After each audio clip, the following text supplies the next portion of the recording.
자, 오늘 우리에게 주시는 하나님 말씀은 신명기 8장 11절부터 20절까지의 말씀입니다. 자, 구약성경 신명기 8장 11절부터 20절까지의 말씀 한 절씩 교독할 때 제가 11절 말씀 먼저 봉독해 올리겠습니다. 내가 오늘 내게 명하는 여호와의 명령과 법도와 규례를 지키지 아니하고 내 하나님 여호와를 잊어버리지 않도록 삼갈지어다. 내가 먹어서 배부르고 아름다운 집을 짓고 거주하게 되며 또 내 소와 양이 번성하며 내 은금이 증식되며 내 소유가 다 풍부하게 될 때 내 마음이 교만하여 내 하나님 여호와를 잊어버릴까 염려하노라. 여호와는 너를 애굽 땅 종되었던 집에서 이끌어내시고 너를 인도하여 그 광대하고 위험한 광야 곧 불뱀과 전갈이 있고 물이 없는 간조한 땅을 지나게 하셨으며 또 너를 위하여 단단한 반석에서 물을 내셨으며 내 조상들도 알지 못하던 만나를 광야에서 내게 먹이셨나니 이는 다 너를 낮추시며 너를 시험하사 마침내 내게 복을 주려 하심이었느니라. 그러나 내가 마음에 이르기를 내 능력과 내 손의 힘으로 내가 이 재물을 얻었다 말할 것이라. 내 하나님 여호와를 기억하라. 내가 네게 재물 얻을 능력을 주셨습니다. 이같이 하심은 내 조상들에게 맹세하신 언약을 오늘과 같이 이루려 하심이니라. 내가 만일 내 하나님 여호와를 잊어버리고 다른 신들을 따라 그들을 섬기며 그들에게 절하면 내가 너희에게 증거하노니 너희가 반드시 멸망할 것이라.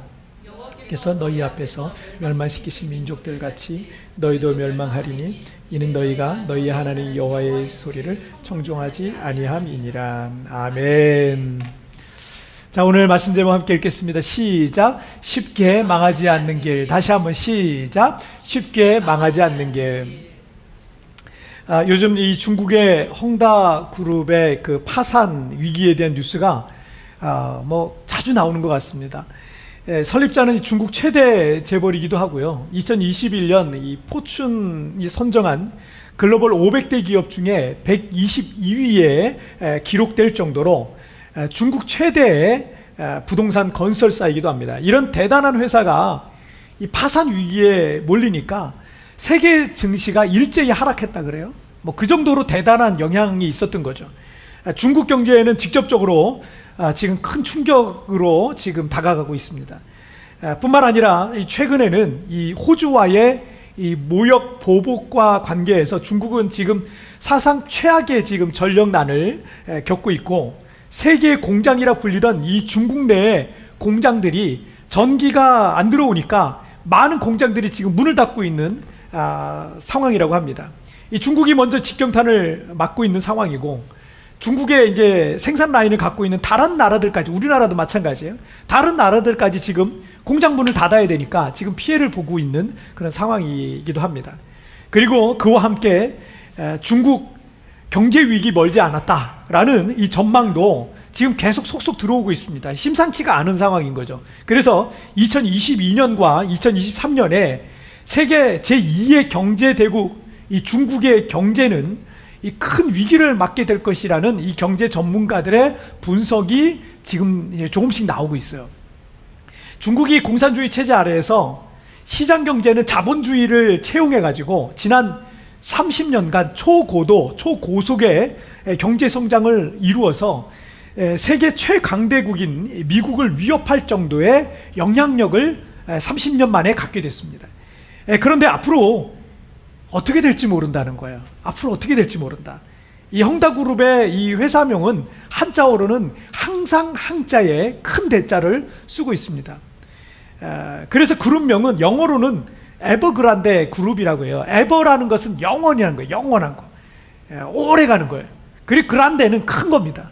그러니까 뜻을 굳이 의미를 풀자면 항상 커지고 영원히 커지는 기업이다라는 이름의 뜻인데, 이름의 뜻은 참 좋죠. 창립 24년 만에 중국 최대의 건설사가 되고 세계 122위의 대단한 기업이 되었지만, 그 영원히 번창할 것 같았던 이 회사가 지금 파산 위기에 내몰려 있습니다. 지난 30년 동안 중국은 세계 제2의 경제 대국이 돼서 지금 앞으로 G2라고 해가지고 미국과 지금 견줄 만한 대단한 나라가 지금 돼가고 있는 것처럼 우리가 생각해 왔어요. 그런데 앞으로의 전망은 그리 밝지만은 않은 것입니다. 원하던 그 성공을 얻었고 큰 부와 명예를 얻었고 그토록 바라던 것을 얻었지만 여러분, 아무리 대단한 기업도, 아무리 세계적인 기업도, 아무리 큰 부자라도 여러분, 하나님 앞에서는요 영원하지 못한 거예요. 큰 꿈을 이루고 큰 성공을 거두고 큰 부를 얻었을지라도 그 큰 축복이 오래가지 않고 그냥 오래가지 않아서 망한다면 여러분, 그 충격은 그 사람에게 또는 그 소속된 사람들에게 큰 충격으로 다가올 겁니다.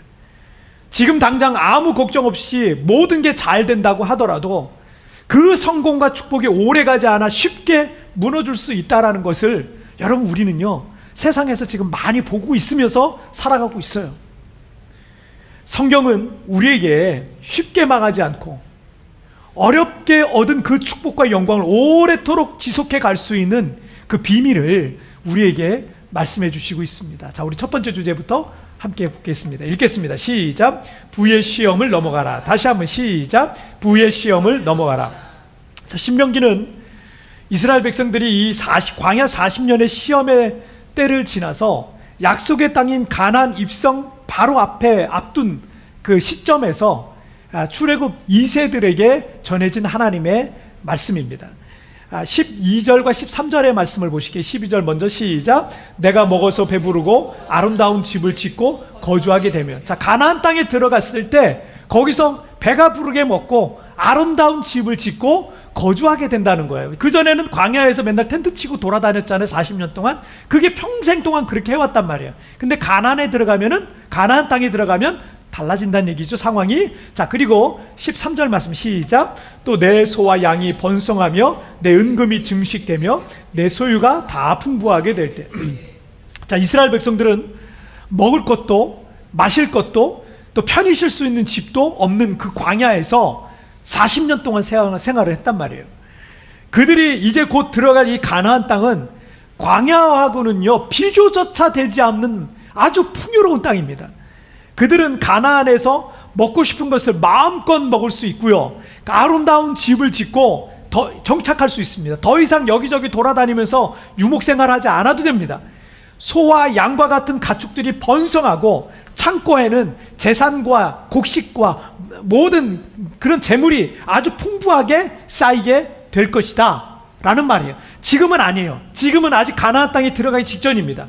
가나안 땅에 들어가기 전인데 내가 너에게 이런 걸 줄 것이다. 여러분, 다르게 생각해 보세요. 지금 우리 코로나 때문에 우리 모두가 지금 굉장히 힘든 고난의 시간들을 보내고 있습니다. 근데 이 고난의 시간들을 보내고 있는데 이 코로나 이후에 내가 너희 교회에 큰 부흥을 줄 거야. 내가 너의 삶 속에 큰 은혜를 줄 거야. 이렇게 말씀하신다고 생각하시면 돼요. 자, 지금 이스라엘 백성들은 그 시점에 지금 서 있는 겁니다. 자, 사람들은 모두가 다 성공하길 원하고 모두가 다 부자가 되길 원합니다. 하지만 지금 큰 축복을 받고 큰 성공을 거두는 것보다 더 중요한 것은요, 그 축복의 자리에, 그 성공의 자리에 있을 때 찾아오게 되는 부의 시험, 풍요의 시험이라는 거예요. 자, 이게 우리가 꼭 기억해야 될 것 중에 하나예요. 그 시험을 통과하지 못하면 여러분 쉽게 망하는 길로 접어듭니다.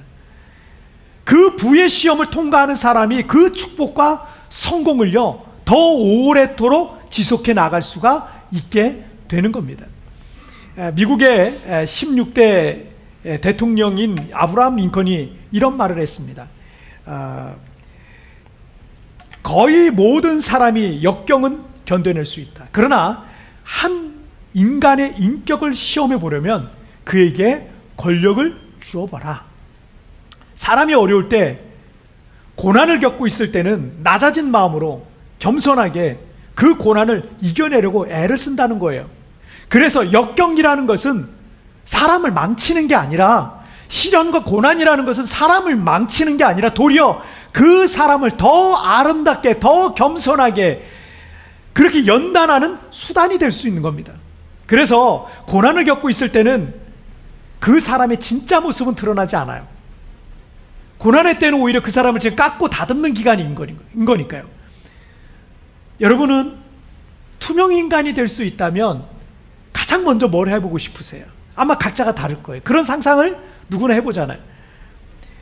만약 투명 인간이 될 수 있다면 아무도 나를 보지 못하니까 가장 먼저 은행을 턴다든지 뭐 나를 미워하는 사람을 찾아가서 내가 복수하고 혼을 내준다든지 혹은 불법적인 일들과 비윤리적인 일들을 하고자 하는 마음이 내게 있다면 그것이 내 속에 내재되어 있는, 잠재되어 있는 진짜 나의 모습일 수가 있는 거예요. 그러니 여러분 한번 상상해 보세요. 내가 변하려면 아직 모르는 거예요. 아직도 모르는 거예요. 여러분 이런 것과 같은 겁니다. 링컨의 말에 의하면 그 사람의 진짜 모습을 보고 싶다면 그에게 권력을 줘보라는 거예요. 그가 권력을 갖고 있을 때, 그가 큰 힘을 갖고 있을 때, 그가 큰 부와 풍요를 갖게 되었을 때 그것을 어떻게 사용하느냐를 보면 그 사람의 진짜 모습을 볼 수 있다라는 겁니다. 14절 말씀을 한번 보시면 함께 읽겠습니다. 시작. 내 마음이 교만하여 내 하나님 여호와를 잊어버릴까 염려하노라. 여호와는 너를 애굽 땅 종되었던 집에서 이끌어내시고. 자, 이스라엘 백성들이 가나안 땅에 들어가서 배가 부르고 좋은 집을 짓고 걱정이 없이 태평하게 정착해 서 소유가 풍부해졌을 때 마음이 교만해져서 하나님을 잊어버릴까 염려하신다라는 말씀이에요. 하나님은 우리 인간을 너무 잘 알고 계신 거예요. 그래서 인간이 일이 잘 되고 아무 걱정이 없고 형통해졌을 때 인간이 어떤 상태가 될지를 하나님은 너무 잘 알고 계신 거예요. 어떤 상태가 된다? 교만해져서 하나님을 잊어버린다. 자, 그래서 여러분 17절 말씀 함께 읽겠습니다. 시작. 그러나 내가 마음에 이르기를 내 능력과 내 손의 힘으로 내가 이 재물을 얻었다 말할 것이라. 자, 이스라엘 백성들이 풍요로운 가나안 땅에 들어가서 많은 부를 누리게 될 때, 풍요를 누리게 될 때 내 능력과 내 손의 힘으로 내가 이 재물을 얻었다라고 생각할 것이라는 거예요. 가나안 땅에 들어가기 불과 몇 년 전까지만 해도 아무것도 할 수 없는 이 광야에서 그들은 40년 동안 살았을 거란 말이에요. 그들을 그 가나안 땅까지 인도해 주셔서 그들에게 그 땅을 선물로 주신 분은 하나님이셨습니다. 그런데 그들은 얼마 지나지 않아서, 몇 년 지나지 않아서 그 하나님을 잊어버리고 자기가 잘나서 그렇게 잘 된 거라고 교만해하고 있다는 얘기예요. 겸손한 사람의 특징이 뭔지 아세요? 겸손한 사람은 항상 다른 사람을 높이고 칭찬합니다. 겸손한 사람이에요. 하지만 교만한 사람은 다른 사람은 잘 안 보이고요, 자기 한 것만 보이는 거예요. 내가 이렇게 했고 내가 저렇게 했고 내가 잘났고 자기가 잘나서 성공했다고 생각하는 거예요. 그게 교만한 사람이에요.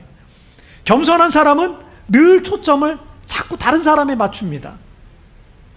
그런데 교만한 사람은요, 모든 스포트라이트를 자기가 다 받고 싶어 하는 거예요. 요즘 영국에서 손흥민 선수가 이 골을 많이 넣잖아요. 100골을 넘게 넣는데 이런 손흥민 선수 인터뷰를 제가 가끔 보거든요. 근데 이렇게 인터뷰를 하는 걸 보면 이 선수는 정말 겸손하다라는 생각이 들어요. 왜냐하면 오늘 2골을 넣었는데 오늘 골을 넣고 오늘 어시스트를 했는데 오늘 대단했다고, 오늘 골 넣었는데 어떻게 생각하냐고 이렇게 질문을 하면 우리 팀이 너무 잘해줘가지고 제가 그런 기회가 온 것 같다고 이런 식으로 얘기를 해요. 이 사람의 인터뷰는요, 자기가 잘났다고 하는 거 한 번도 못 봤어요. 제가 여러 개를 봤는데 언제나 그 사람은 어떻게 해요?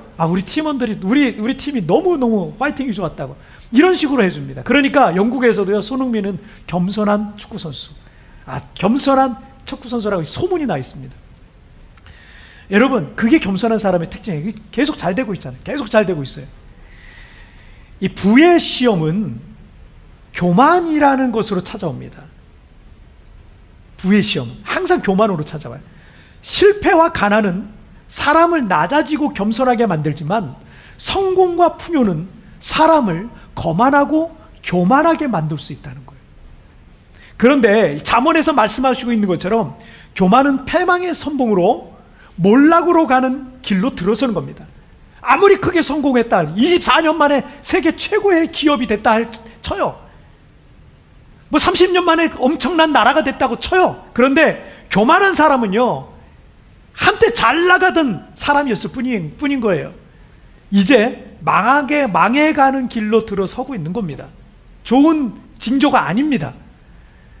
어렵고 힘든 시기를 보내던 사람을 하나님께서 축복하셔서 잃어버린 것들 다 회복하게 하시고 과거의 그 힘든 시간을 다 잊게 할 만큼 하나님께서 그에게 많은 부와 성공을 거두게 하신다면 얼마나 좋겠습니까? 여러분, 이런 것이 어쩌면 고난과 시련 중에 있는 우리 모두가 다 바라고 있는 게 이런 거 아니겠어요? 그래서 정말 그런 풍요의 날이 내게 왔을 때 함께 찾아오는 게 있단 말이에요. 풍요만 오는 게 아니에요, 여러분. 여러분 걱정과 근심과 이런 것들 다 사라지고 형통만 있고 풍요만 있는 게 아닙니다. 그것과 함께 찾아오는 게 있는데 그게 바로 부의 시험이라는 거예요. 부의 시험은 우리가 그 부와 영광을 계속 누릴 만한 자격이 있는지, 그럴 자격이 없는 사람인지 그걸 테스트하는 게 부의 시험입니다. 그런 부의 시험이 왔을 때 어떻게 그 시험을 이길 수 있을까요? 그 부의 시험은 교만이라는 것으로 찾아오게 된다 그랬죠? 내가 하나님 앞에서 사람 앞에서 교만하지 않고 시련과 고난을 당할 때 늘 겸손하게 낮아진 모습으로, 그렇게 엎드린 모습으로, 하나님 앞에 엎드린 모습으로, 사람들 앞에서도 겸손한 마음으로 초심을 잃지 않고 그 하나님이 지금 내게 주신 이 축복의 날들을 어떻게 살아갈 수가 있을까요? 여러분 10절 말씀을 보세요. 함께 읽겠습니다. 시작. 내가 먹어서 배부르고 내 하나님 여호와께서 옥토를 내게 주셨으므로 말미암아 그를 찬송하리라. 아멘. 그 부의 시험이 왔을 때 승리하는 방법이며 그 부의 시험조차도 오지도 않게 할 수 있는 방법을 오늘 우리에게 가르쳐주고 있어요. 그게 뭐예요? 내 하나님 여호와께서 옥토를 내게 주셨으므로 말미암아 그를 어떻게 해요?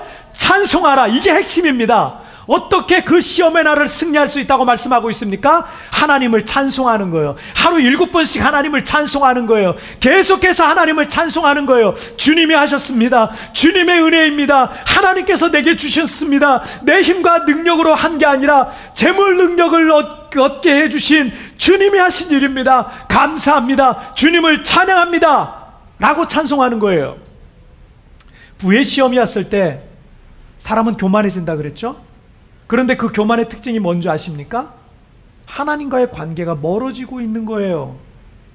여러분이 하나님과의 관계가 멀어지고 있다면 내 마음속에 뭐가 들어와 있냐면 교만이라는 것이 들어와 있다는 거예요. 여러분 잘 느끼지 못할 거예요.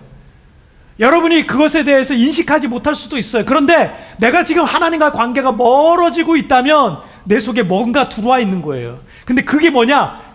그 속에 들어가서 보면 그게 교만이라는 거예요.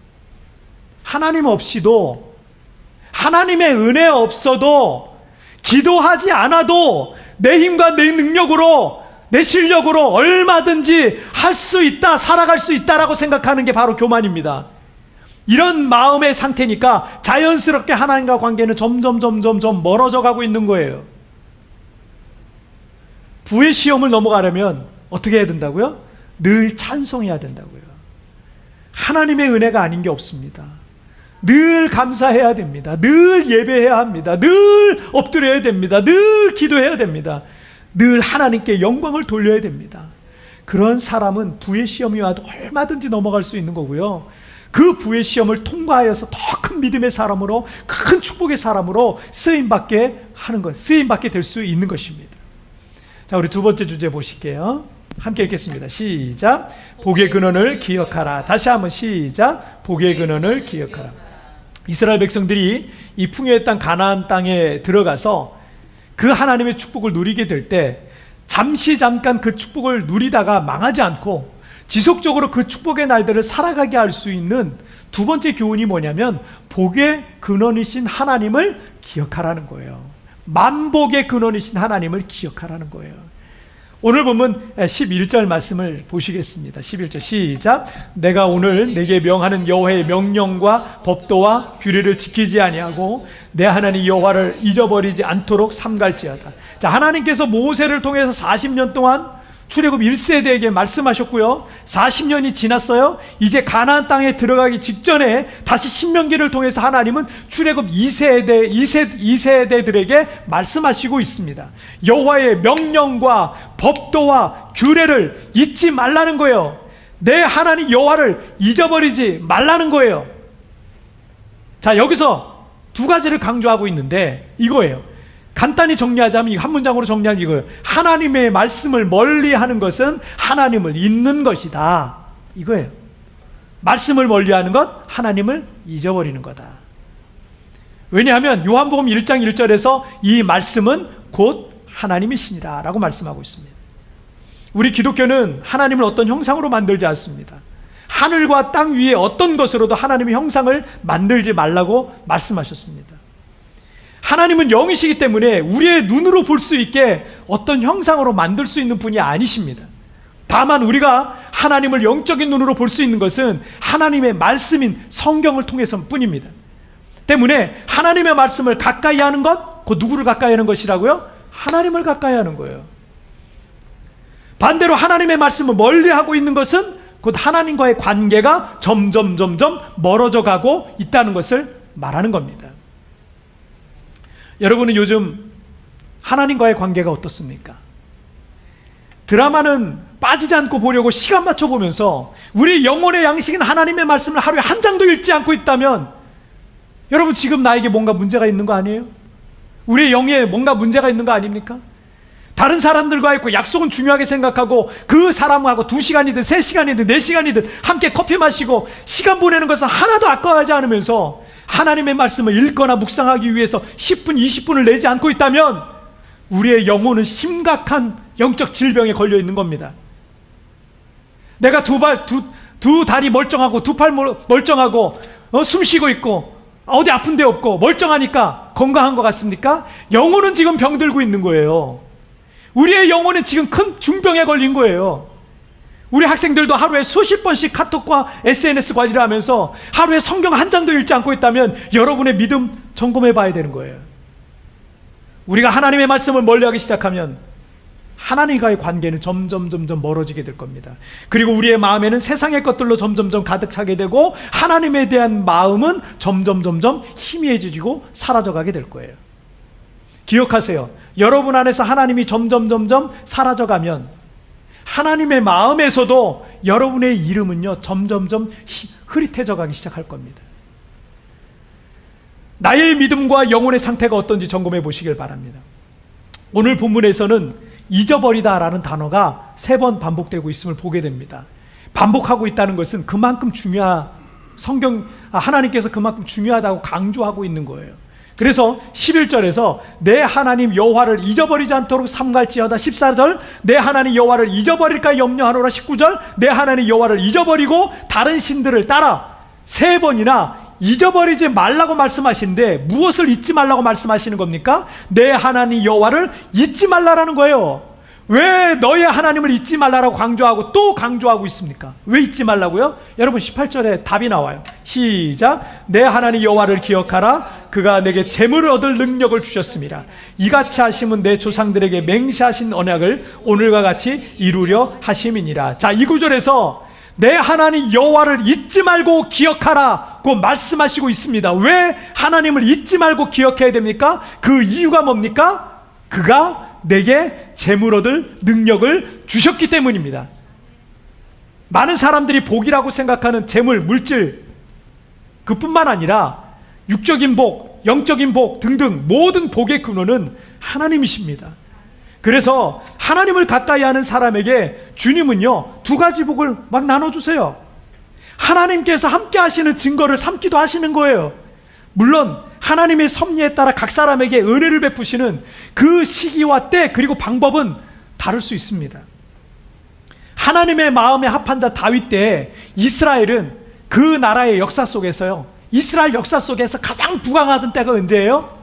하나님의 마음에 합했던 다윗 때예요. 다윗 때. 다윗이 통치하던 때 가장 부강했어요. 하나님을 가까이 하십시오. 믿음이 없는 자에게 하나님은 믿음을 주실 겁니다. 지혜가 없는 자에게 하나님은 지혜를 주실 겁니다. 병든 자에게 건강을 주시고 연약한 자에게는 능력을 주시고 사업하는 자들에게는 재물 얻는 능력을 주시고 방법을 주시게 될 줄 믿습니다. 제가 한국에 있을 때부터 지금까지 오랜 세월 동안 함께 영적으로 교제하고 있는 우리 귀한 성도님 가정이 있는데 저희 가정과 가까운 가정인데 이 가정에 대한 간증을 짧게 드리고 오늘 말씀 맺을게요. 그 남편은 결혼하고 10년이 넘도록 집에 생활비 한 번 제대로 갖다 주지 못했다고 합니다. 열심히 하는데 안 되는 거예요. 빚만 지고. 그러니 2 자녀와 그 여자 집사님이 얼마나 고생을 했겠습니까? 그런데 이 남편이 참 착해요. 이 남자 집사님이 참 착해요. 그래서 믿음은 없지만, 정말 아내를 사랑해서, 믿음은 없지만 아내를 사랑하니까, 가족을 사랑하니까 아내가 그렇게 좋아하는 하나님을 섬긴다고 하는 그 예배 자리에 그냥 예배 늘 나갔어요. 교회를 늘 나갔어요. 근데 정말 오랜 세월 동안 집에 생활비를 못 갖다 주던 것처럼 믿음도 안 자라는 거예요. 교회는 늘 나가는데, 10년이 넘도록 교회를 나가는데 오랜 세월 동안 믿음이 생기지 않았습니다. 세월이 좀 흘렀어요. 계속 믿음이 이제 조금은 있는 것 같은데 잘 믿음이 생기질 않는 거예요. 그러다가 대학 입시가 점점 다가오는 고등학교 2학년 된 딸이 어느 날 아빠에게, 이 딸이 공부도 참 잘하고 똑똑하고 믿음 참 좋고 그래요. 그런데 이 딸이 자기 대학 입학할 때까지 아빠한테 새벽기도 해달라고 부탁을 했어요. 2년 동안 새벽기도 해달라고 부탁한 거예요. 딸이 기도해달라 그러니까 아빠로서 그러겠다고 했습니다. 그래서 딸이 18살 때부터 시작된 이 새벽기도가, 딸이 이제 좋은 대학에 들어가고 지금 벌써 또 몇 년이 지금 흘렀는데도 아직까지도 매일 새벽기도 하러 나가세요. 하루도 빠지지 않고 두 자녀 이름을 써가지고 여러분 매일 감사헌금을 한대요. 하루도 빠지 않고. 지금 시간이 이제 수년이 흘렀죠 벌써. 그 사이에 이분에게 믿음이 생긴 거예요. 처음 새벽 작전 기도를 시작할 때는요, 그냥 딸아이 대학 때문에 한 거예요. 믿음도 없고 기도도 어떻게 해야 될지 몰라서 매일 새벽 기도 와서 사도신경 했답니다. 주기도문 몇 번씩 외우고, 그리고 그것도 외우지를 못하면 보고서 읽고, 그리고서 6개월 동안의 새벽 기도는 그거였어요. 사도신경하고 주기도문. 그게 새벽 기도였다고 합니다. 그런데 딸의 대학 입학까지 직전까지 했던 2년간의 작정 새벽 기도가 끝났어요. 2년간의 작정 새벽 기도가 끝나면서 그 가정에 이분의 일이 풀리기 시작하는데요. 재물이 들어오기 시작하는 데는, 여러분 작년에는요, 이분이 우리 보통 사람이 상상할 수 없는, 작년이 얼마나 어려운, 코로나 때문에 지금 얼마나 어려운 시기입니까? 이 어려운 시기에 정말 일반 사람들은 상상하지도 못할 큰 금액, 작년 11조만 딱 계산해 보니까 상상하지 못할 만큼의 11조를 드렸다는 거예요. 그 금액을 저한테 얘기를 해주시는데 깜짝 놀랐어요. 이 가정에 기적 같은 일이 일어난 거예요. 기적 같은 일이. 그리고 딸을 위해 새벽기도 시작한 이 아빠는요, 지금 5, 6년이 넘도록 매일 새벽기도를 빠지지 않고 그 마음이 변치 않고요, 계속 기도하면서 지금도 살아가고 있습니다. 저한테도 기도 부탁을 하세요. 매일 기도하세요. 매일 기도하세요. 여러분, 디모데전서 4장 8절 말씀을 쉬운 성경으로 제가 읽어드릴게요. 육체의 훈련은 약간의 도움을 주지만 하나님을 섬기는 경건의 훈련은 모든 일에 유익합니다. 경건은 이 세상에서의 복뿐 아니라 앞으로 올 세상에서의 복도 약속해 줍니다. 이 세상에서의 복도, 앞으로 올 천국에서의 복도. 육체의 훈련은 약간의 도움을 줄 뿐이에요. 여러분, 운동하는 거 약간의 도움을 줄 뿐이에요.